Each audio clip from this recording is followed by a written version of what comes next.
All right, I know a lot of you is saying, Arch, what are we doing today, and why is your effing mower so damn dirty? All right, listen, fellas and ladies. By the way, shout out to Gloria from the UK. She's a Guyanan, which is actually really kind of cool. People get around this planet, and with YouTube and everything, we can sometimes reach a whole bunch of different people. She says these machines are really, really expensive where she is. Yeah, I would think so. Everything today is getting like that. I can't afford to buy this machine anymore. HRX 217 by Honda, an older one, which I think are the better ones. But you're going to need to do some work. And today we're going to be talking about blades real quick. And which relates to why the damn machine is so dirty. You know why it's dirty? Because I've been using it. Right? Do you guys use your machine, or do you just polish it? I know I do. I polish it. One of the other fellas, too, another shout out to another fella, he liked the best damn lawnmower on the planet, and I did a video on that, and we just kind of went over the machine. And some people have an issue with some of the things I do.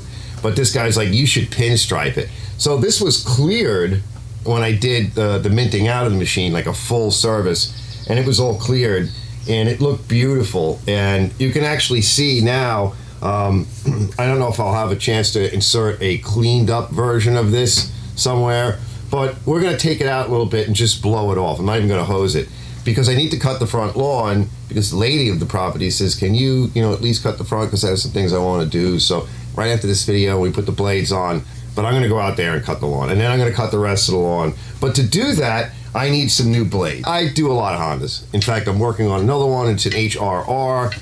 Probably put a little something here. I don't know which will come out first. And that machine got these blades. That machine is the steel-bodied Honda, and I'm kind of going over it, refurbishing it. I own it. I want to sell it. So these, as you guys may know, are dual blade, twin blade machines. We're going to get a closer look. These I refreshed. This is an older set. Excuse me.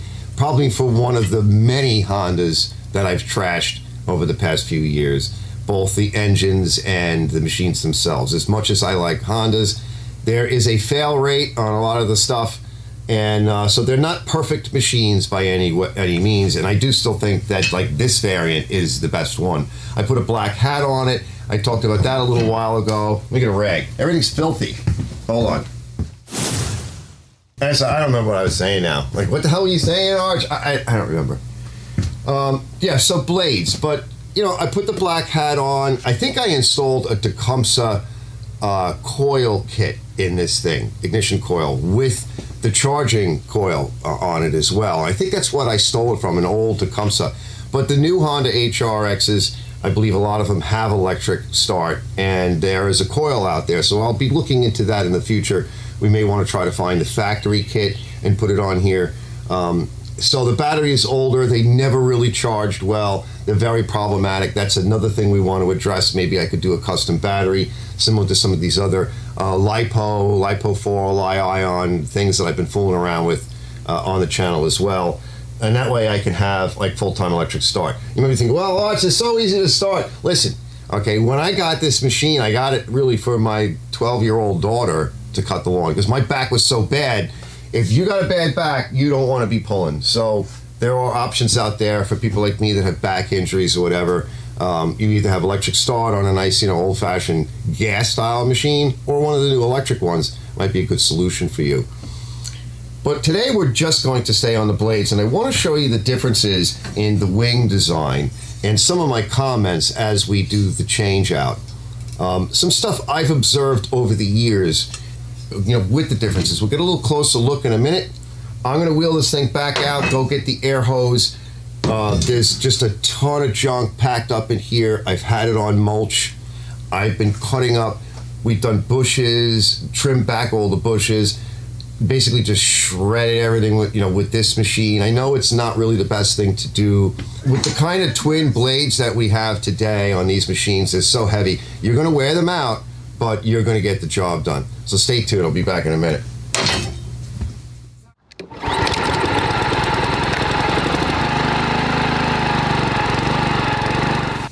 Now, before I take these off, I just want to show you how the deck is starting to get fouled, wet grass, tall grass. There are a few areas you want to be mindful of back underneath here. I blew out all of this. occasionally we're going to want to rinse it, hose it out.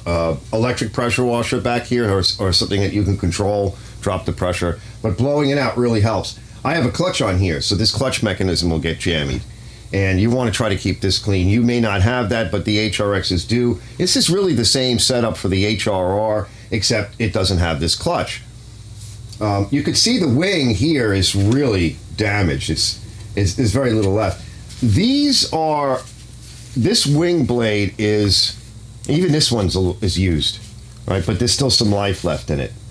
And the cutting edge goes from here to here. So I'm gonna hold on to this one. I'll probably get a new set next year. You know, these are like real Honda blades. And you can see how much of the wing itself is worn.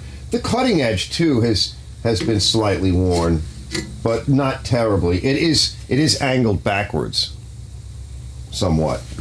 And this is the cutting knife back here. So the top blade, we'll call this the grass side blade, which is really the bottom blade because the mower will be this way. That's this blade. This is your wing. This is what I like to use when I want to bag grass. It does make a great mulcher because it's a very high lift blade. However, it will wear, and you'll wear it here, and you'll wear it straight out.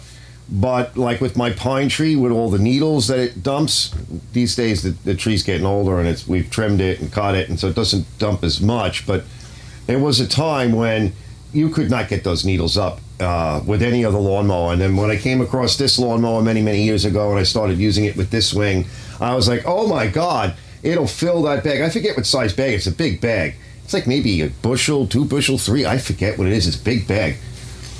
Look in your manual. Some of you guys already know and you're yelling at me. This is what I would recommend for just general cutting, bagging, light grass work. If you like to cut your lawn often, you really want to pull the nap up, so to speak, on the lawn. This blade will do it. Let's take these off real quick. Now, you want to keep this surface clean. And if you're sharpening your blades, all of the mounting surfaces, particularly in between, you see how the stuff is getting stuck in between, right? You can wind up wedging a stick between these two. And because I was cutting bushes and what have you, this is stuff, the debris on the ground, but I'm grinding it up, you can wedge. And if you wedge it in hard enough, it will bend the blade, sometimes even temporarily, and it'll cause it to be out of balance. And you'll get a lot of vibration. Not something you want, although this whole system can handle a lot of that because it's really big and beefy and you got these big bearings in here. You don't want to screw that up. So check it regularly, make sure you're okay. These blades, they look correct like this. Don't do this. All right, they're not made to fit together like that. So I don't think that would work. Because you have the cutter. Look, I'm going to show you. That would be upside down. See, the cutter's here, and you got a cutter there. So they don't go that way.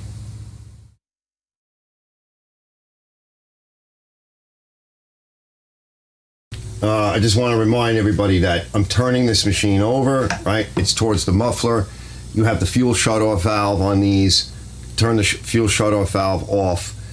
Pull the air cleaner out, maybe blow that out. Get yourself an air compressor because these are vulnerable areas.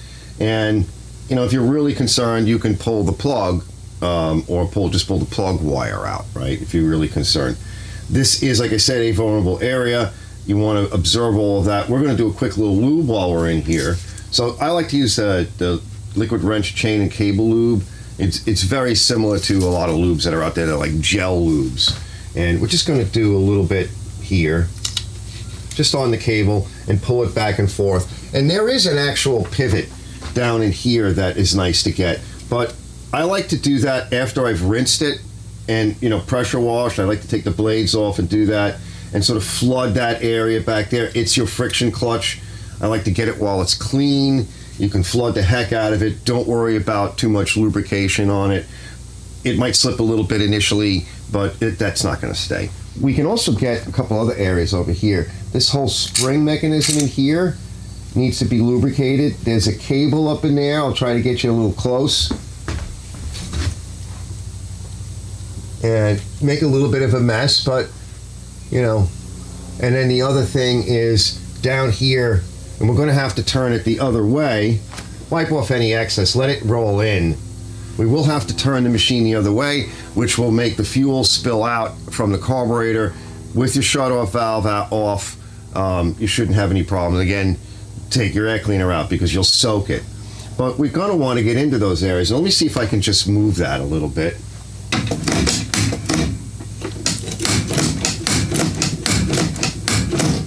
That's just a while you're here. Now, down in this area here, right, where it's just a little bit out of shot, and I'll bring the other camera in. These things jam up. Their other vulnerability is that you can't pull them backwards after a period of time. You just can't. They won't go. So they do tend to jam up. We're going to hit these areas as well. Let me show you what I like to use. Now, when I go to put it down, I'm going to hit these areas again. They're starting to get a little cranky. And unfortunately, this does collect some dirt, but it is one of the main vulnerabilities of these machines. And by the way, after you wash it, you blow everything in here with compressed air as best you can, just to get out any debris or junk. So as I was saying is, what will start to happen is the first thing you'll notice is that the wheel adjusters won't want to move.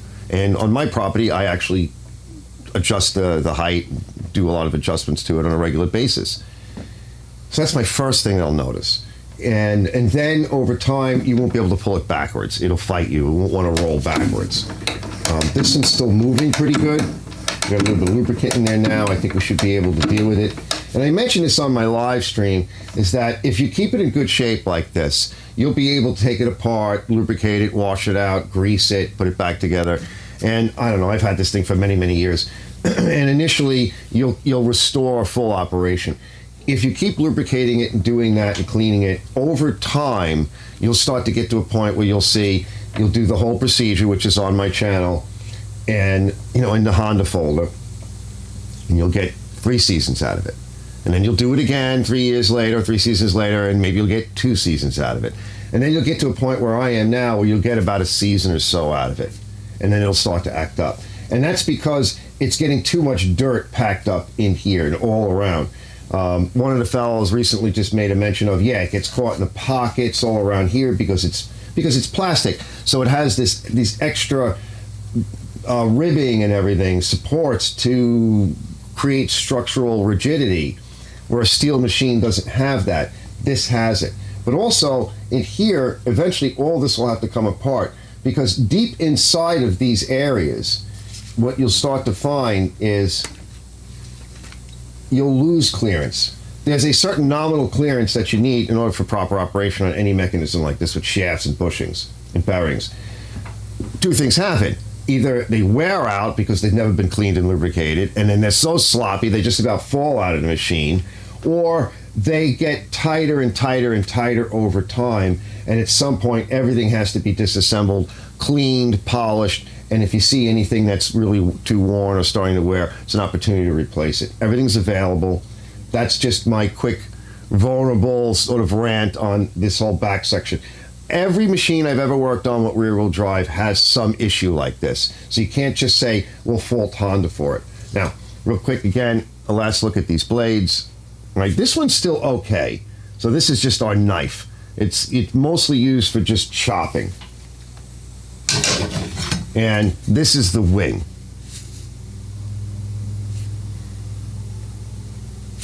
So it's shot. It's done. Okay? And compared to... And this is a used one. So these are a little expensive. There really is no good universal aftermarket blade. Get the Hondas. You know, you won't be unhappy with it. Now these are the blades we're going to put on. It's the traditional Honda blade. You find it on almost every Honda. And a lot of people might be thinking, well, you know, Arch, mine doesn't look like that, or mine's the other one. Can I interchange? And the answer is yes. So you can see here, I've already sharpened these, so they're pretty good. And you see, if you look at the tip, see the wear? So this has got some life left in it, but you know, at some point,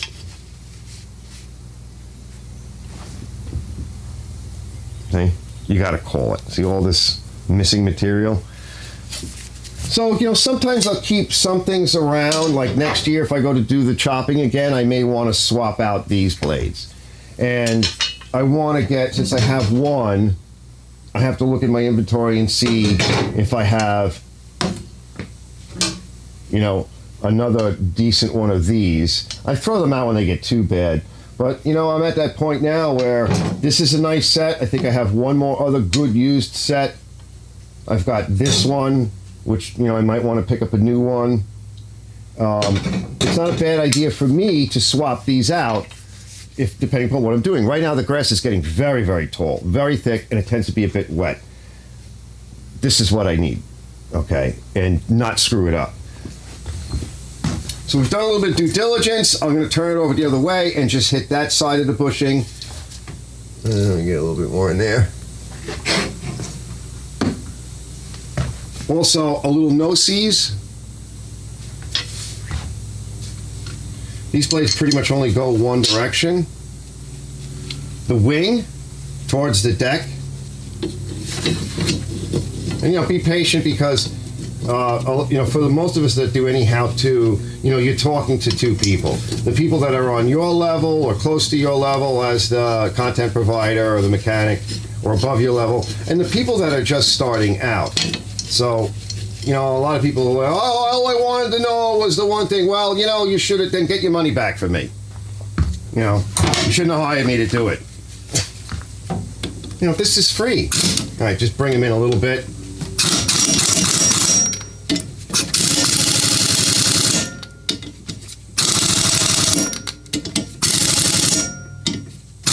There is a torque spec on it. I never use it. I've got this on low. I've never had a problem.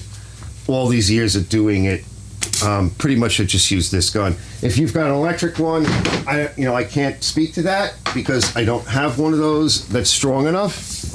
I have a weaker one. So if you're not sure, consult your buddy. Okay, so this is garbage. This might be able to kick around a little bit longer. Let's put it down on all fours. I'll see you guys back here in a minute.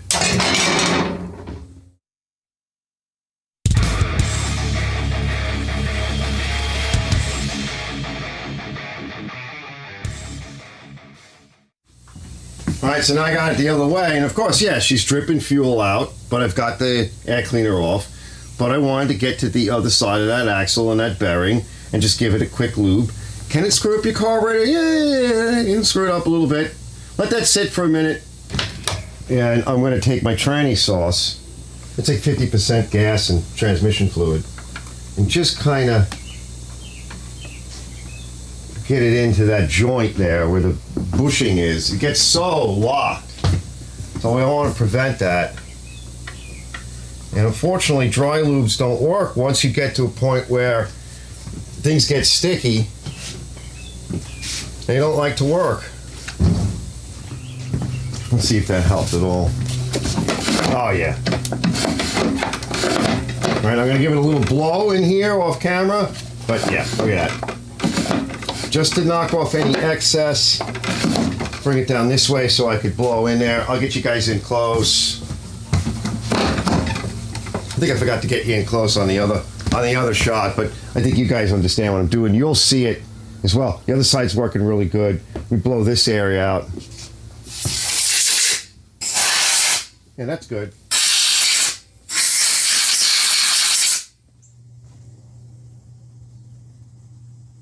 Yeah, that's clean.